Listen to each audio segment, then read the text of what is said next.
After this 4 year period, these people will be transformed because they'll be properly disciplined. There were a lot of discussions at all levels in the defense units as to what will be the training imparted to them. Now, a lot of people claim that 6 months is too less a time to give them proficiency training. But I can tell you from my experience, I have served in the army for 20 years and I find that there are people who are serving with different specific requirements. They don't need to be each and every soldier, does not have to be trained in all aspects. Thank you so much, Lieutenant Colonel Pradeep Khere. Sir, starting with again on 14th of June, this month only, a transformative recruitment scheme was introduced in the Indian Armed Forces known as Agnipath. Sir, I want to particularly start about a lot of concerns have been raised again what after the service of four years post service and various avenues have been made. We can take an example of defense ministry as well. 10% reservation has already been given. These are the people who are a trained lot. First of all, we have to understand the difference between the normal youth who's studying in school or college or doing any graduation at the age of 21 years or so. After that, most of these people, the youth, they are not having a proper direction. First of all, let us classify, there are some youth who are focused for joining the IITs, who are qualifying the NEET exam. These are the people who are the brilliant ones. They are the top cream of the students. In fact, this Agnipath scheme is meant to give employment and meaningful employment to those students who are average or below average, I would say. So these are the people who are not very much brilliant academically. So these people after 10th class, they get enrolled in this Agnipath scheme, and after 4 years, they complete this training of Agnivir. Now what happens? So we can also say if you are brilliant enough in the academic section, even though you can come and serve the nation. Yes, that of course, that are options always there. Those who are brilliant still want. For them, it's always there.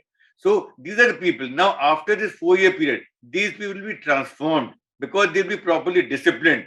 They'll know how to get up early in the morning. They'll know how to keep themselves physically fit. They will know how to dress up properly. They will know how to talk properly to officers, talk to anyone in general. So they will have an upper edge. It is said that any habit, if you form for 21 days, it becomes a part of your character. It becomes a part of your lifestyle. So these people, for 4 years, they'll learn how to get up in time. They will learn how to do their shaving properly. They will learn how to dress up neatly with all these attributes. And they will learn how to not to get late anywhere, always be on time, how to talk respectfully. So with this kind of attributes, when they'll be out of the defense forces, they'll be a much sought after lot. And as it is the beginning of the scheme has just been launched. So the Ministry of Home Affairs, they have also said that they will be giving reservations in Central Armed Police Forces, which means CISF, BSF, Assam Rifles, ITBP, NSG, NCB, IB, and likewise. So these are the places where they have promised 10% reservation to be given to them. So they have a fairly good chance of getting selected in any of these. Apart from this, various state governments in such a short time, like Uttar Pradesh, Uttarakhand, Arunachal Pradesh government, Assam government, Karnataka government, Haryana government, Madhya Pradesh government. These governments have also said that these are going to be a trained lot and they will use them, they will give them priority in employment in the state police or any other departments of the state government where they are fit as per their qualifications. Apart from this, there are certain MNCs, Anand Mahindra of Mahindra and Mahindra Group. He has come forward to say that he'll give reservation and priority to these Agnivirs. Also, Harsh Goenka of the RPG Enterprises Group, he has also given this assurance that he'll be giving priority and reservation to these Agnivirs. This is just the beginning, and in due course of time, more MNCs, more of these companies and more of these corporations will come forward to offer jobs to these people, because they'll be a trained lot as compared to the others who are simply graduates and not got any professional exposure of this kind. One more thing is there, that they'll be having a sum of 12 lakhs with them after they retire after 4 years. So those of these Agnivis who are not interested in doing any job, they want to start some business of their own, they can also do this with that small capital. It will help them, because instead of taking a loan from the bank, and 12 lakh is not a small amount these days to start a small business or enterprise, that can also be useful to them. Others, those who they would have also done 12th class during these 4 years, they would have passed class 12, and subsequently they could have also done graduation through open universities while serving in the army, and subsequently after as being graduates, they are eligible to appear for so many competitive examinations of the central government and state governments, and they are likely to get a good job with their background and preparation if they do properly. Sir, coming back to again, say for four years they'll be serving, and Yes. 6 months they'll get the training of 6 months, and 3.5 months they'll be on OJT. Sir, what according to you, like, do you feel the period of 6 months is enough for the training to equip them with the particular domain, like if they are going in Air Force or Army or Navy? So do you think this time period is enough to equip them with all the technological front? Yes, a very good question. In fact, this period of 6 months training has been decided after a lot of deliberations for almost 2 years within the Defense Ministry, all the three Army, Navy, and Air Force. When this scheme was conceived, that time there were a lot of discussions at all levels in the defense units as to what will be the training imparted to them. Now, a lot of people claim that 6 months is too less a time to give them proficiency training. But I can tell you from my experience, I have served in the army for 20 years, and I find that there are people who are serving with different specific requirements. They don't need to be, each and every soldier does not have to be trained in all aspects. Just to give you an example, we have regiments of artillery where they have to fire artillery guns. There are armored regiments where they have to operate on tanks. They have to fire some missiles. There are certain people where they are involved in logistics. There are certain people who are required in signal communication. In the army these days, communication by telephones, by internet, there is a separate department or a core of signals is there, what is called. Then we have a EME, electrical mechanical engineers. This core has got mechanics who are repairing the various vehicles which are in use in the army. So they can either become drivers, they can also become mechanics, they can be trained for some electrical work. Then we have some core of engineers. These are involved in construction of bridges or roads or other area equipments on the borders. Also, we have various clerks are required for documentation. There are so many people who are doing typing work, office work, what is called here. Then there are so many helpers, what is called sahayaks in the army parlance. Then we also have dispatch riders. Dispatch rider means they have a person in a unit with a motorcycle. He is just supposed to go and deliver the letters which are in the periphery of 10-20 kilometers. Because in the army, in the border areas, there is no postal service or courier service available. So as I've listed out, these various duties do not require very much detailed training of all kinds. First of all, when the Agniveer is selected, he will be assessed and assigned a particular role. That this role, if he is given the role of a driver, then he'll be given training for driving. If he is given the role of a mechanic to repair vehicles, he'll be given the training according to his level, what all he can repair, what level he can do. All right. Then if he has to fire a missile or a gun, so accordingly, these people, since they have got tenure of 4 years, so the training will be focused in such a way that they acquire only those skills which are required for their performance in the 4 years, and not all the skills.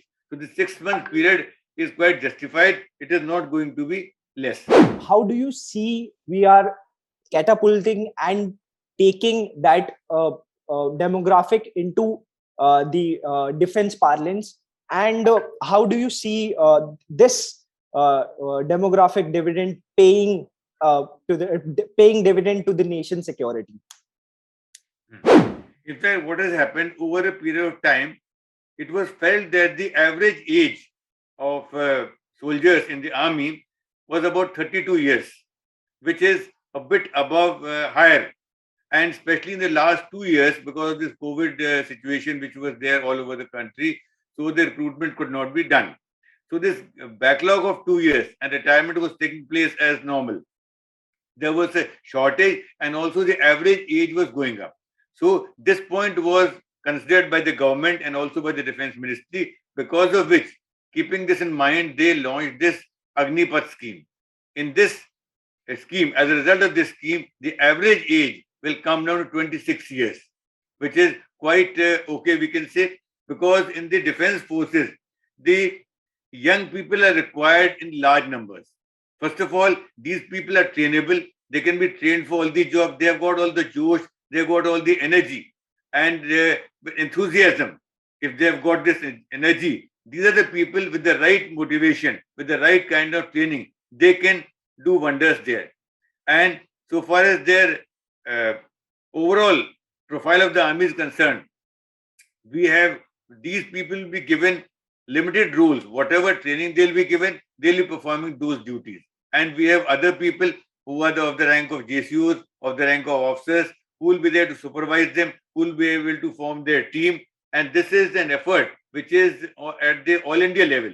So we'll be having so many youth in the country who are not keen to go in for IIT or NEET exam or do not have very much high academic ambitions. Those are the people who will be utilized for this scheme and they'll make a good career for themselves. You have served at the border areas, Indo-Pak border, you served Indo-China border as well.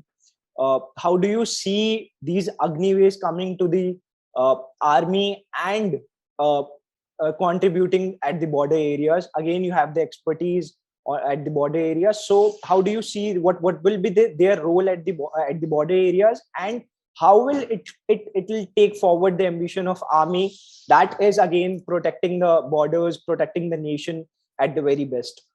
These Agnivesh, suppose there is a section of 10 people. In the army, the smallest unit is called a section. Out of those 10 people, suppose 7 people are from the Agnivesh and 3 people are the experienced ones who are senior, who have put in more service. So they'll be trained in such a way that this section of 10 people works and moves ahead in a homogeneous manner, and their coordination, their movement, their actions are all supervised by the people who are older. Then we have JCOs, junior commissioned officers, then we have officers. So all these people will be looking after their work which they are doing. And as I told earlier, there are a wide number of duties. It is not only that every soldier has to be given a gun and he starts firing at the border.